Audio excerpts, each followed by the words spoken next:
method of elimination. So in this we have a different example. So let's talk about the solution methods for solving the system of equation.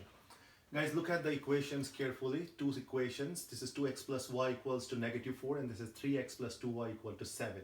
So again, you can use substitution method here if you like, but we're learning a different method. So let us go ahead and try to understand how we can use the elimination method, which requires us to eliminate a variable using a combination, a linear combination approach, where we may want to use one or more than one mathematical operations, plus, minus, multiplication, or division.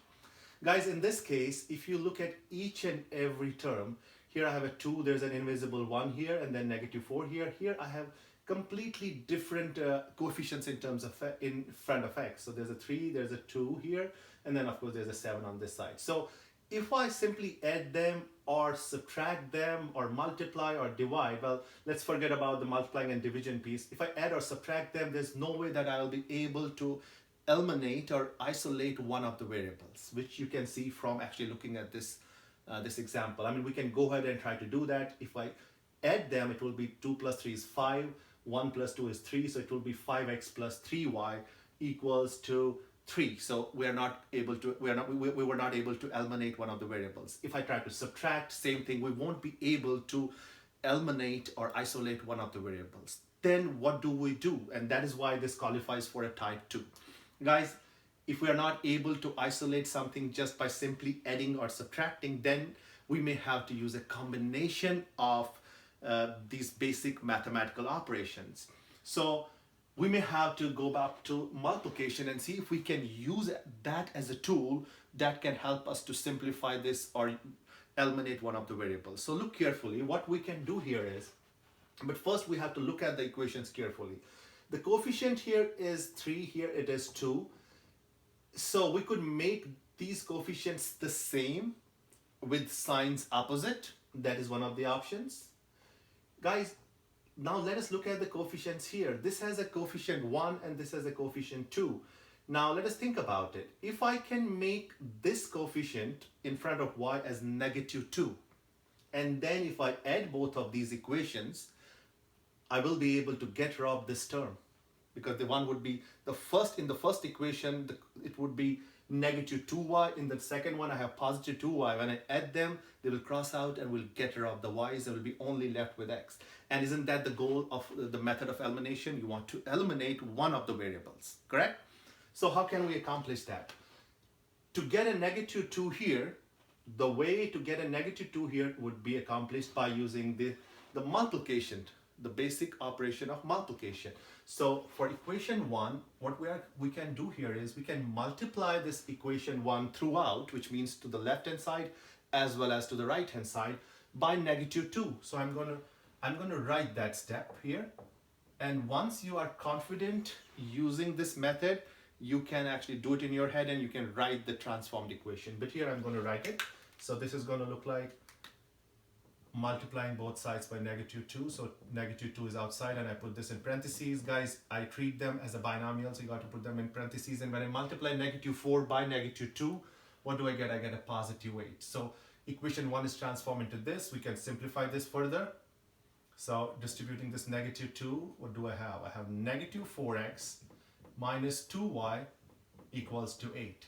So my equation, this is still my equation 1, but it's slightly transformed. So what did we use? We used the basic mathematical operation of multiplying or multiplication to transform this equation, and we are mathematically allowed to do that, and we multiply both sides by -2 here, okay? And the reason why we multiply by -2, which you now already know that, because we want to get the same coefficients with opposite signs so that we can, when we add them, we can just cross out. That is equation 1, that's the transformed equation 1, and then I'm going to bring down the equation 2. The idea is still to keep the x's vertically aligned and y's vertically aligned and the constants aligned as well. So I'm going to write positive 3x here, then plus 2y, and then I have a 7 here, right? Now this is my transformed set of equations. Now if I add these two equations, again I'm going to the basic mathematical operation of adding. So if I add them, if I add these, then what do I get? So when I add these two, -4 plus 3 is -1x, so I don't have to write that one.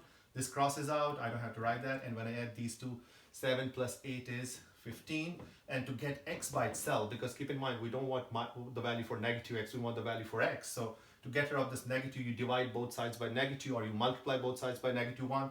We get x equals to -15. That's the value for my x.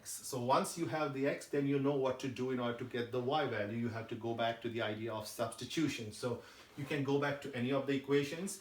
Here in this case, let us go back to equation 2. Okay, it does not matter, you can go to 1 or 2. So if I go back to equation 2, what do I have? 3 times x, which is -15. So we're going to replace that with -15, and then plus 2y equals to 7. And then 2y equals to 7. And now to simplify this, 3 times -15 is -45, plus 2y equals to 7. And then I have to add 45 to both sides. Right, since we want to get y by itself. This crosses out, I have 2y equals to 45 plus 7 is 52. And when I divide both sides by 2, what do I get? Divide both sides by 2, I get y equals to 26. So I have the ordered pair now. What is the solution? The solution is the x comes first and y comes next. So -15 and 26. Guys, this is the solution, and I would like you guys to, I'm not going to do it right here, but I would like you to verify or check your solution, and which is -15 and 26. So make sure you verify your solution for both the equations, equation 1 and equation 2. So guys, that ends type 2, which was slightly different than type 1. So it's like, if you understand type 1, then type 2 basically builds upon the type 1, and then in the next video we're going to talk about type 3, and then I'm going to kind of bring it all together. Once we understand all that, then at the end I'm going to talk about some special cases which are going to be really interesting. Okay, so thank you for watching, guys. If you need more help with the system of equations, please give me your comments, feedback, and I'll be more than happy to help you with this.